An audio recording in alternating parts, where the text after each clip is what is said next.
They've got bigger problems, I would argue, here in Melbourne because the radio ratings came out today and ABC Melbourne, this is the worst they have recorded since modern ratings have been in place. The Age saying this is the worst they have seen in 20 years. This is quite a setback. What is behind this rating slide? It didn't start in this survey, but this is a new low. That's right, Rita. So from all the records I can see, this is the lowest that they've had. In the existing rating system, they're down to 5.4% audience share, which is very low. And clearly, whatever they're doing is not working. They've had a reshuffle, moving hosts, different spots. Most of the changes were late last year, but it's not working. Are they going to, I don't know, rejig their offering, or are we going to see more of the same? Because they did seem to have a freshen up, but it's the same old ABC types. There's really not a great deal of diversity of opinion on that, and I would argue the appeal of it is fairly limited. And that's the problem, Rita. They just, shuffled, did a bit of musical chairs. They don't inject new talent, people from outside the ABC into the ABC.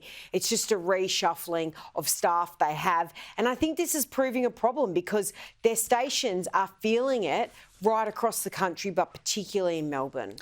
Now, let's talk about the project. Apparently having a bunch of lefty hosts, that's not enough. Channel 10 want to go even further left, so they brought in a Guardian journalist on as a guest to opine about nuclear energy policies and economics. Let's have a look.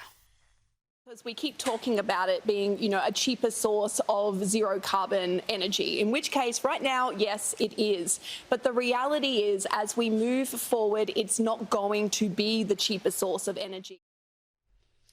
Yeah, when I need economics and energy advice, I go straight to your favourite Guardian journalist. I mean, really.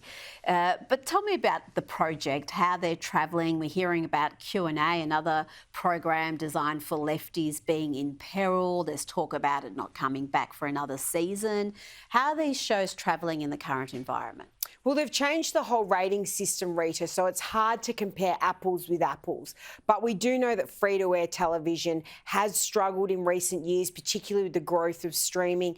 And projects like shows like The Project have struggled. They obviously had all that fallout with the Brittany Higgins interview they did with Lisa Wilkinson. Channel 10 has a lot of problems, and The Project is really just in this little echo chamber of left-leaning voices. It doesn't very rarely branch out, other than having people like fellow Sky News host Steve Price on there. But it's once a week. Once a week. Once a week. He's the token conservative for once a week. That's right. That's right, Rita.